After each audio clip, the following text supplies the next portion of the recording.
Эфирда Сабал укунары телевидениесі. Бүгін 2 февраль, жұмға күн һәм атна информацион программасы. Студияда Гүлназ Гатаулина эшлим. Хәерле кеш исәнмесез. Бүгінгі шығарылышта. Ауыл хуҗалыгында еллык хисап җыелышлары бара. Тимирман сериясендәге чаңгы ярышлары Сабада башланып китте. 3 көн Саба муниципаль район советының чираттагы утырышы булып узды. Утырышка 39 депутат һәм район советының бүлек мөдирләре, оешма учреждение предприятие җитәкчеләре чакырылган иде. Утырышка куелган көн тәртибен тикшерүгә күчкәнче, Саба муниципаль район башлыгы Рәис Нургалиевич Минниханов юбилейларын билгеләп үтүче хезмәт алдынгыларына мактау кагазлары һәм бүләкләр тапшырды. Аннары республикада үткәрелгән муниципаль районнарда эшләүче хезмәткәрләрнең спартакиадасында җиңү яулаганнарны тәбрикләү тантанасы булды. Депутатлар утырышка куелган мәсьәләләрне тикшерүгә күчтеләр. Россия Федерациясында җирле үзидарә органнарын оештыруның гомуми принциплары турындагы 2003 елның 6 октябрендә кабул ителгән 131 номерлы федераль законына нигезләнеп, һәм Саба муниципаль районы уставының 44-45 статьяларына туры китереп, районның башкарма комитеты җитәкчесе конкурс комиссиясе тәкъдим иткән кандидатлар арасыннан яшерен тавыш бирү юлы белән сайланыла диелгән. Депутатлар шушыны искә алып, яшерен тавыш бирү юлы белән район советы башкарма комитеты җитәкчесен сайладылар. Һәм бер тавыштан район советы башкарма комитеты җитәкчесе итеп Марат Рашат улы Ишниязов сайланды. Утырышта катнашучылар яңа җитәкчене кайнап тәбрикләделәр. Утырыш шуның белән үзенең эшен төгәлләде. 25 январдан авыл хуҗалыгы тармагында хисап җыелышлары башланды. Авыл хуҗалыгы предприятиеләре, крестьян-фермер хуҗалыклары, җаваплылыгы шикләнгән җәмгыятьләр башкарылган эшләргә нәтиҗә ясый. Бу атна башында чираттагы шундый җыелыш җаваплылыгы шикләнгән Саба җәмгыятенең сатыш бүлекчәсендә үтте. Хисап җыелышында район авыл хуҗалыгы һәм азык-төлек идарәсе җитәкчесе Гафур Хасанович катнашты. Сатыш бүлекчәсе үзенә Бигәнәй һәм Мамалай бүлекләрен дә берләштерә. Тулаем алганда хуҗалык 2017 елны нәтиҗәле тәмамлаган. Агроном Рамил Шаймарданов чыгышыннан аңлашылганча, 2017 елда алдагы ел белән чагыштырганда җыеп алынган иген күләме артыграк булган. Моңа әлбәттә табигать килешенең дә башка уңай факторлар йогынтысы да сизелгән. 2013 ел игенчелек тармагында бездә бәк уңышлы дип әйтәм. Былтырга караганда без 8-3 центнерга күбрәк ашык җыеп алдык.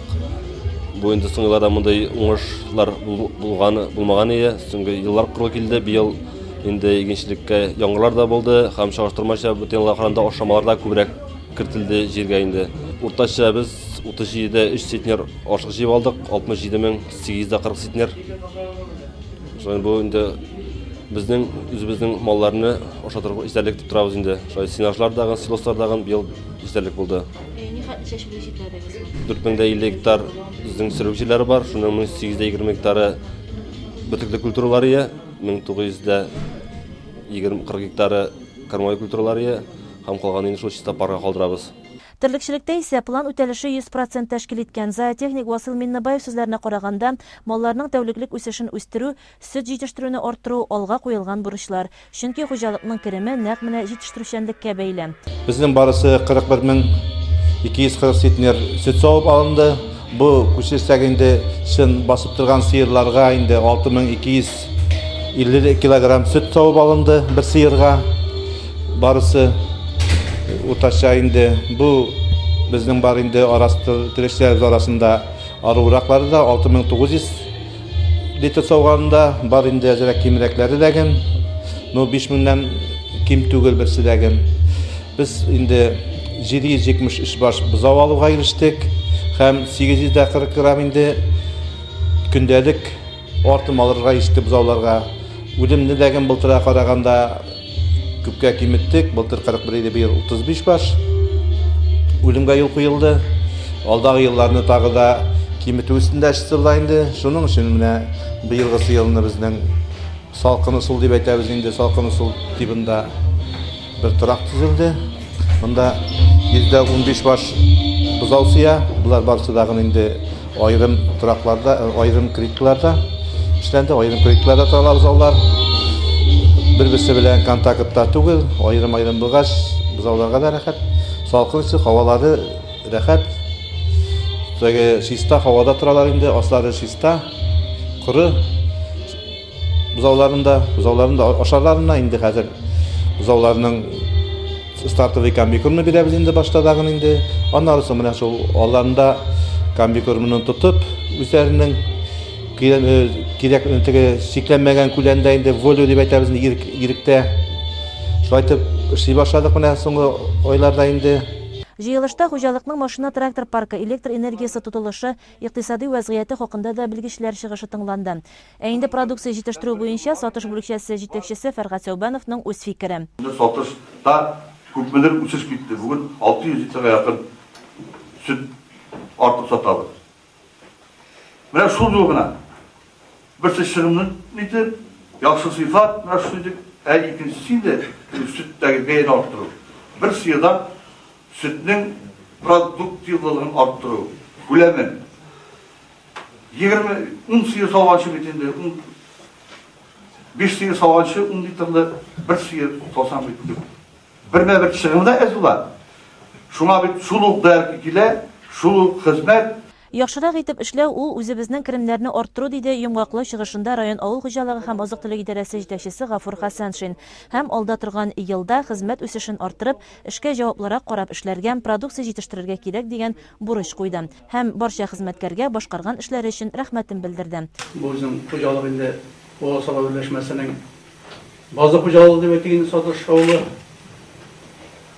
күп эшләрне районда бергәләп эшләнелә.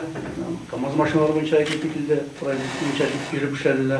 Сүзләр аныгатлы техникага эшләү мөмкинлеге булдыру, бергә эшләү, бу хезмәт хаклары дигән сүз файдага барып эшләү. Монда гына эшләсә хәтта хезмәт хакы да эшли алмаслар иде. Иң беренчесе сүзләр акча керемнәре, сатыш буенча әйтелеп китилде. Акча керемнәре 16 елдан 17 ел чагыштырып без бит елында Келін чигişтерген, елін чигişтеріп чагыштырыбыз, чагыштырып карасак, соннар шуны күрсәтә, бер чамадарак зур үсешләр юк. Шул җитештерү күрсәткечләрдә, акча керемнәрдә бер чама зур тавышлар юк. Тавышлар ни өчен юк? Дигән сорау куябыз икән, ни өчен без җирәк дип эшләмәгән, ничә югарырак бәяләсәк, акча керемнәре күбрәк булмаган. Шул мәсьәләбезне күбрәк кызыксындыра, төп мәсьәлә бүгенге көндә, чөнки хуҗалыкларның яшәү тәэминләр өчен 18 миллион артыграк, 18800 уртача хезмәт хакы. Район буенча бу районның уртача күрсәткеченнән кимрәк тәләзрәк. Барыбызның 25 мең, 26 мең хезмәт хакы түләп эшләүче хуҗалыклар да бар. Бу инде нинди өстәл бирелә торган соннар түгел, менә үзебезнең җитештерген продукция карата килеп чыга торган хезмәт хаклары. Чөнки замана шундай, кем нинди файда югарак бәягә шушы җитештерген сөтне сыйфатларга итеп сата, сөтне бу белән төрле продукцияның барысы шуннан тора. План да юк, файда сатырга дигән аны күрсәтмә дә юк, файда сатасыз килә шунда сатасыз, сатмасагыз да була, үзегезне ашап ятсагыз да була, бүтән җитештерген продукцияның төрле вариантлары бар. Барса үзегездән тора. Җыелыш ахырында авыл хуҗалыгы тармагында тырыш хезмәтләре өчен берничә хезмәткәргә Сабан муниципаль районы башлыгының мактау грамоталары тапшырылды. Шулай ук үзләренең юбилейларын билгеләп үтүчеләр дә тәбрикләнде. Киләсе атнада ел хатын-кызы, ел ир-аты хатын-кыз күзлегеннән бәйгесенең зона этабы булачак. Анда районыбызның иң булдыклы хатын-кызлары катнаша. Шуларның берсе Олы Кибәш авылы китапханәчесе Гөлүсә Фатыйхова. Кеше Кибәш авылында яшәүче Гөлүсә Фатыйхова турында сүз чыкса, гаиләсе дә, авылдашлары да, нинди эшкә алынса да, ул аны булдырачак диләр. Гөлүсә үзе авыл китапханәсендә китапханәче булып эшли. Эше җиңел, җайлы кебек тоелса да, һич кенә дә алай түгел. Менә ул маска битлекләр алып авылдагы балалар бакчасына юл тота. Нәниләр дә аның килгәнен көтеп кенә торалар. Чөнки яңа гына китапханәгә кайткан, әле беркем дә укып карамаган китапларны иң беренче ул аларга алып килә. Аннары мәктәп китапханәсенә керә, балаларны әдәби яңалыклар белән таныштыра. Мәктәп музеенда да аны көтеп алалар. 1999 елда ачылган музей экспонатларга бик бай. Материаллар туплауда Гөлүсәнең дә өлеше бик зур. Гомумән, авыл тарихын барлауны китапханәчедән башка күз алдына да китереп булмый. Безнең мәктәбездә тантаналы рәвештә туган якын өйрәнү музее 1999 елның 8 майында ачылган иде. Инде аннан соң музей хәзер 3нче туган бүлмәсен алыштырды. Музей янәшәсендә безнең туган як тарихын өйрәнү түгәрәген буенча яшь тарихчы дигән түгәрәк эшләп килә. Шушы түгәрәккә йөрүче укучылар белән без һәр даим авыл тарихын өйрәнү төрле кичәләр, очрашулар үткәрү буенча һәрвакытта да авыл китапханәсе белән тыгыз элемтәдә яшибез. Нинди темага гына булса да, һәрвакыт Гөлүсә белән киңәшләшәбез, алдан очрашуны билгелибез. Очрашулар инде бик кызыклы, зауклы, тематикасы бик зур, киң, файдалы менә. Гөлүсә инде эрудицияле балаларның яшь үзенчәлеген исәпкә алып шундый матур дәресләр үткәрә. Әле узган дәрестә генә без менә безопасный интернет темасына матур дәрес үткәреп килдек, анда балалар үзләре дә шат. Мин дә мондый хезмәттәшлек дәвамлы булсын дип теләп калам. Авыл китапханәләре ул авылның тын, матур, тыныш бер утрауы. Ялт иткән, гөлләр үсеп утырган китап дөньясының ишекләре һәркемгә ачык. Укытучы булып хезмәт юлын башлаган Гөлүсә китапханәче булып китүенә һич кенә дә үкенми. Мин китапхана белән мәктәпне аерым күз алдына китерә алмыйм, чөнки монда оештырылган мәдәни чаралар, алар нәкъ мәктәпнеке шикелле. Без шулай ук монда тәрбия бирү, китап белән эшләүне күз уңында тотып эшлибез инде һәрвакыт. Китап безнең беренче урында тора. Мин сүземне Мәдәрис Әгъләмовның шигъри юллары белән әйтеп үтәсем килә. Китап укып елый алганнарның күңелендә булмый каралык.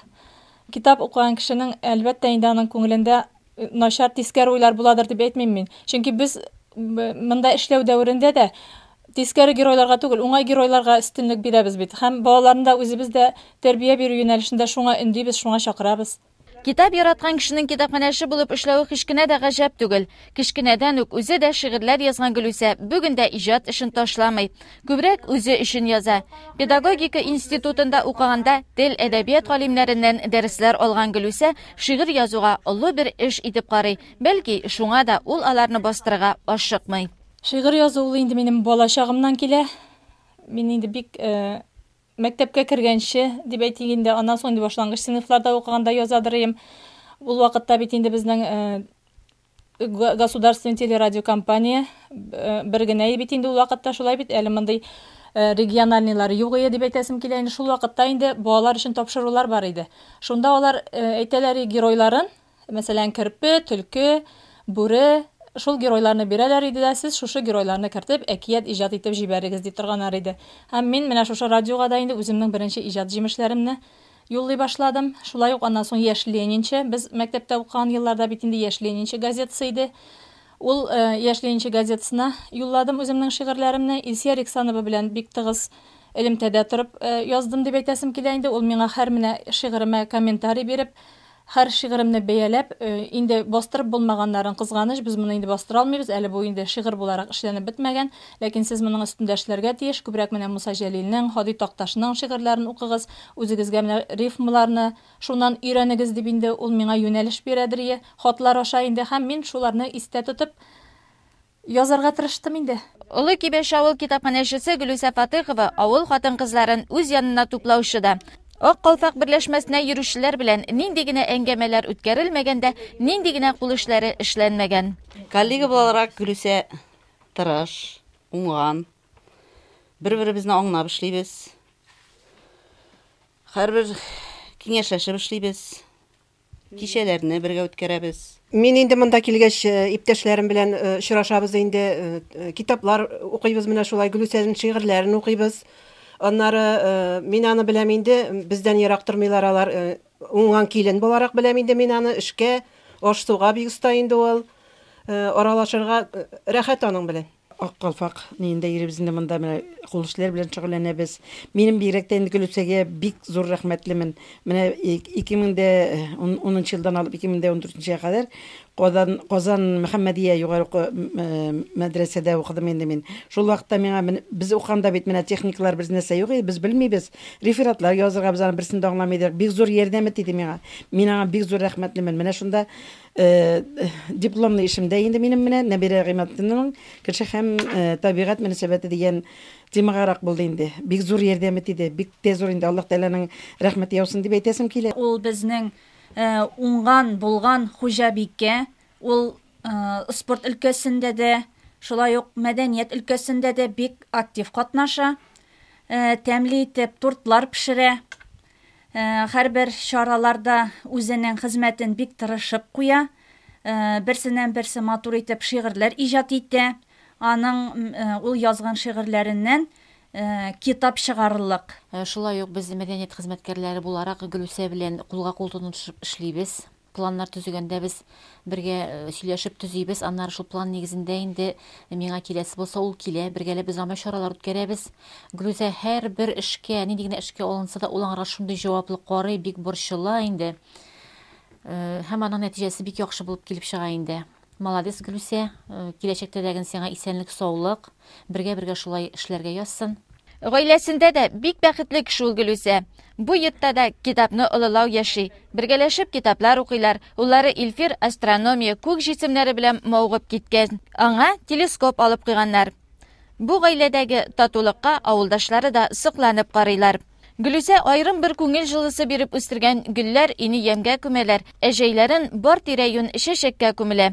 Шигърияткә гашык, китапны олылаган Гөлүсә шул яратуны башкаларга күчерә алуы белән дә бәхетле.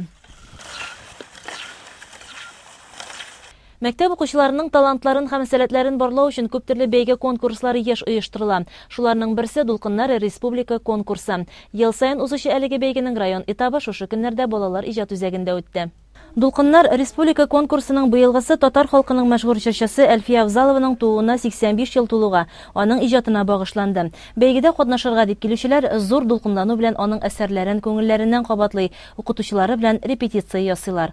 Без менә шушы Дулкыннар конкурсына инде Шәмәрдән лицейннан килдек, балалар белән менә вокал номинациясында безнең инде кызларыбыз чыгыш ясаячаклар. Шулай ук инде безнең шигъри композиция булачак. Бу шигъри композициядә инде без Әлфия апа Авзалованың инде матур җырларын шигъри иттереп, шигъри формада сөйләячәк без инде. Бу безнең инде моң патша бикәсе дип атала инде бу шигъри композициябыз. Менә шундый номерлар белән әзерләнеп килдек әле шушы Дулкыннар конкурсына.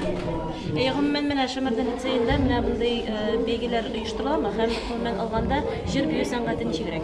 Безнең Шәмәрдән лицейында эшләүче укытучылар да, шулай ук безнең укучыларыбыз да бик талантлылар барсылар да. Без инде бик күп фестивальләрдә, бик күп конкурсларда катнашабыз. Менә шул ук Шәүкәт Биктимеров исемендәге конкурста да катнаштык инде. Шулай ук менә хәзер инде созвездие башлана бит инде без бергә конкурслары. Буларның барсына да инде без әзерләнәбез.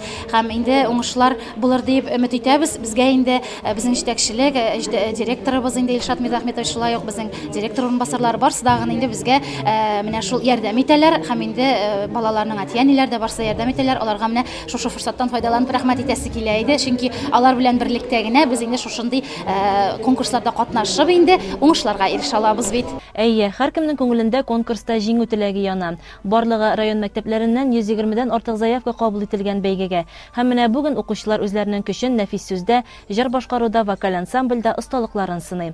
Катнашучылар күп булганлыктан конкурс 2 урында бер юлы алып барылды. Мәртәбәле жюри исә аларга бәя биреп барды. Тагын бер номинация ул рәсем. Монда катнашучылар җырчының үзен сүрәтләүгә күбрәк игътибар биргән. Алар арасында иң-иңнәре инде билгеләнгән. Елдан ел балаларның сәләтләре арта, талантлары арта, мосын чынлап яшереп торасы түгел. Бүген дә менә карап торган вакытта инде заявкалар буенча исемлекне барлаганда безнең инде үзебезнең укучыларыбыз да элекке үзебезнең дип әйтүебез инде таныш фамилияларда очрады. Шулай яңа менә бүген беренче тапкыр сәхнәгә чыгучы укучыларыбыз да бар. Аларга инде әлбәттә уңышлар телисе килә. Мин инде бик сөенәм менә шушы шигырь белән, нәфис сүз белән сәхнәгә чыгучы балаларның артуына бик сөенәм. Аннары без аларга квотада куймадык мәктәпләргә. Квота куйган вакытта бит инде ул ниндидер бар шартлар үтәлергә тиеш. Монда менә һәр теләүче мәктәптән күпме укучыларны тәкъдим итә алар мәктәп, шуны хәтле укучысын тәкъдим итте. Чынлап та сәхнәгә менәргә теләгән барлык бала өчен менә бүгенге бәйге ул һәр вакытта да юллар ачык дип әйтәсе килә шушы бәйгегә. Бәйгедә катнашучылар Әлфия Авзалова репертуарындагы әсәрләрне тамашачыга тәкъдим итте. Ә инде бәйгенең район этабында җиңү яулаучылар республика күләмендә катнашачак.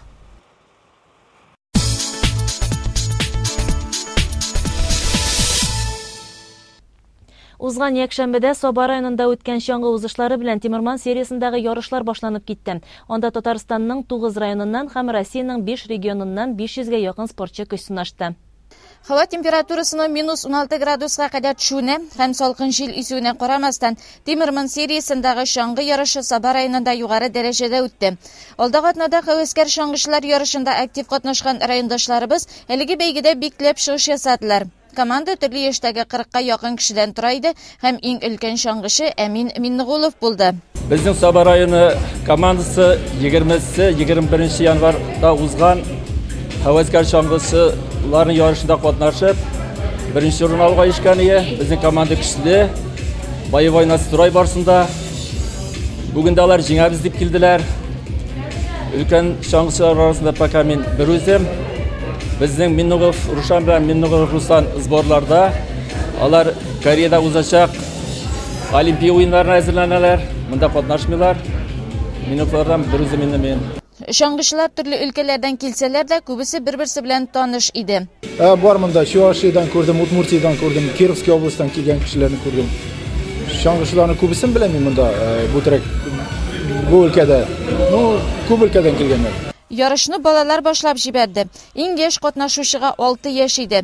Durust qo'ybirovlarga finishga kelib yetish uchun volontyorlar yordami kerak bo'ldi. Bizning endi bugun Timerman degan brendning birinchi sho'ng'i yorishi o'tdi. Bu sho'ng'i yarishni biz bolalarning yorishi bilan oshib jiberdik. Mana hali 10 minutlikgina endi ozoqinchi bolaga kirib keldi. Timerman sho'ng'i yarışına keluvchilar orasida ko'rinishli shaxslarni da uchratirga bo'laydi. Yangi asr kanali olib boruvchilari Gulnaz Hamdonil G'iniyatovlarning Soba yerida sho'ng'i shvorga birinchi topqir keluvlari. Durust Gulnaz jonatar bo'ldi. Sho'ng'i endi biz beraka vaqtdan shu o'z maktab shirindan sho'ng'i bilan jiddiygina maktabda o'qiganda da shug'ullandik, uchilishda da, ondan keyin mana bir ara unutilib turgani yangidan sho'ng'iga bosdik. Men shu ham xotinim da shu, bolalar da shu, barsida har birisining o'z sho'ng'isi bor. Birovgina to'g'ri ikishar. Mening organizm shundaydir endi. Chunki men bunda 15 kilometrga chiqaman. O'zgan yo'l Qozon marafonida 50 kilometrga bo'ldi. Bu yil men tag'in mart oyida 50 kilometrga o'tib tura Qozonda. Bolalar uzishidan so'ng eng ko'p 200 kishi qatnashgan 5 kilometrli distansiyaga Soba rayoni boshlig'i o'rinbosari Rasih Zakirjanov start berdi. Jenguvchilar orasida rayondoshimiz Ramil Shakirov da bor edi. U 5 kilometrni 14 minut 59 sekundda o'tib, pedestalning birinchi bosqichina ko'tarildi. Haligi distansiyani Tatariston Respublikasining yoshlar ishlari va sport ministri Vladimir Leonov da o'ngishli uzdi. Огромное спасибо за гостеприимство нашим друзьям из богатых Собов. Вот такой спортивный населенный пункт. Мы достаточно часто здесь проводим на территории Собов различные мероприятия. И вот решили первый старт этого проекта, который мы запустили в этом году, Тимермен, или по-татарски «Железный человек». Вот, он объединил в себе все массовые старты, которые мы проводим на территории республики. Это, конечно же, лыжи, это велоспорт, это триатлон, это плавание, это бег. Вот эти 5 видов мы объединили в один, так скажем, под одно название, вот, и считаем, что оно очень симпатично смотрится, оно понятно как местному населению, оно понятно так и международной общественности. Вот сегодня среди нас еще и ребята, которые в Олимпийских играх участвовали. Вот Иван как раз, он наш эксперт, он оценил по достоинству саму трассу, вообще саму локацию, потому что вы знаете, что это тоже одно из новшеств установления вот таких лыжных баз, вот, которое так хорошо вписалось в это место в богатых Собах. Поэтому замечательное настроение, несмотря на такую морозную, настоящую морозную погоду, оно не подпортило, все вышли на старт. Вот только что закончился 5-километровый отрезок.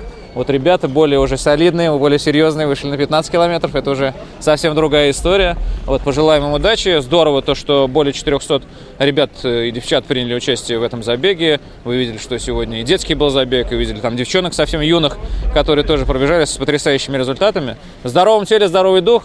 Здорово то, что сюда приехал не только там я, как чиновник, да, как министр, я тоже вышел на старт, со мной вышли мои коллеги из Казани, из Альметьевска, из Зеленодольска, вот ребята из Собов. Это здорово, потому что сегодня спорт – это то, ради чего можно там также проводить время в выходной день, посвятить ему как бы практически все сутки, вот из завтрашнего дня, с понедельника выйти с хорошим настроением на работу. 5 kilometrli distansiya jenguvchilarini bo'laklagach 15 kilometrga start berildi. Haligi distansiyani Almat shahri meri Oyrat Qayrulin, Yashil Uzan rayoni boshlig'i Aleksandr Tygin da bo'ysundirdi. 15 kilometr orani uzuvchilar orasida 2006-yilda Turinda o'zgan Olimpiya o'yinlarining bronza prizori Ivan Alipov da bor edi. U finishga 8-chi, o'z yosh kategoriyasindagilar orasida birinchi bo'lib keldi. Сейчас мы приехали сюда, в Богатые Сабы, как раз для того, чтобы поделиться с организаторами серии забегов Тимермен своим опытом проведения лыжных соревнований, для того, чтобы популяризировать лыжный спорт, для того, чтобы своим примером и своими возможностями продвигать и рассказывать о том, что это действительно очень красивый, очень интересный, очень яркий вид спорта, который в свою очередь, очень полезен для здоровья и очень объединяет друзей, объединяет семью, и то есть это такие вот большие, хорошие человеческие ценности. Я всегда участвую только ради своего удовольствия.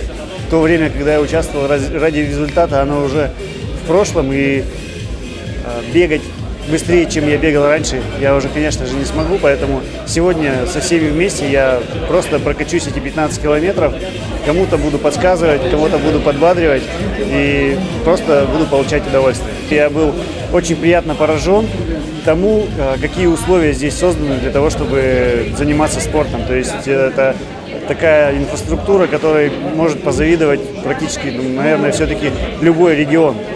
В таком небольшом поселке есть прекрасная лыжная база, есть отличная лыжная трасса, которая освещена, есть техника для подготовки трассы. И самое главное, что здесь есть люди, которые с удовольствием по-домашнему принимают и проводят такие замечательные мероприятия. 15 километрлы дистанцияны буйсындырган призерлар арасында якташыбыз Шемердан кызы Язила Галәметдинованың да булуы куанычлы. Спортчылар Саба районында узган Тимерман сериясының оештырылуыннан, шаңғы трассасының торышыннан да канәгать калдылар. Саба районыннан эстафетаны Яршаллы шәһәре кабул итеп алды. Биредә 18 февральдә шаңғы ярышлары узачак. Районыбыз оешма предприятиеләре командалары ел әйләнә төрле спорт төрендә көч сынашам. Шушы көннәрдә хатын-кыз командалары арасында Саба зонасында барган волейбол уеннары төгәлләнде. Гыйнварның соңгы көнендә оешма учреждение предприятиеләр арасындагы волейбол ярышларына йомгак ясалды. Биредә Саба зонасына кергән оешмалар, предприятиеләр һәм авыл җирлекләреннән 21 команда катнашып, барысы 209 хатын-кыз уеннарда катнашты. Шуннан да волейбол елдан-ел популярлаша. Особенно ул хатын-кызлар арасында монда болельщиклар да бик күп йөри, оешмалар да елдан-ел әзерлекләнеп киләләр. Районыбызда да волейбол алга таба үсеш алу дип әйтәсе килә. Алга таба да шундый төпләрне югалтмыйча, шушы халык ярата торган, оешма, предприятиеләр ярата торган волейбол спортын үстерү эшендә эшләп барырга юнәлеш алабыз инде. Ярышлар югары һәм беренче лигада барды. Югары лигада беренче урынны Саба муниципаль районы, икенче урынны Нырты авыл җирлеге, өченче урынны Дюшес командалары яулады. Ә 4нче урында районыбыз финансистлары. Әлеге 4 команда район этабына чыкты һәм 12 февральдән башланып китәчәк уеннарга Шәмәрдән зонасында җиңү яулаган командалар да килеп кушыла. Һәм алар 2 атна дәвамында уеннарны дәвам итәчәкләр. Шушы уенда команда из команды һәрвакытта бер-беренә эштәгән түгел, уенда да тормышта да аңлашылу зур өлеш. Инде бизаракка тренерларыбызга бу нәрсәләр өйрәтәләр, аңа да вакыт кирәк, һәрвакытны. Безнең бүтән әйбер бар, вакыт юк. Шулай булса да, сез шулай вакыт табып, бераз хөрмәт итеп, шуны матурлыгын оештырасыз. Сезгә бик зур рәхмәт. Беренче лига ярышларында беренчелекне Баныклар, икенче урынны Бәләкәч балалар бакчасы, өченче урынны Сәләтле балалар мәктәбе коллективлары яулады. Атна информацион программасында бүген сезгә җиткерәсе хәбәрләребез менә шулар иде. Безнең телевизион эфирыбыз дәвам итә. Рекламадан соң җирле бүләк тапшыруын карагыз. Сау-сәламәт булыгыз, хөрмәтләнеп яшәгез.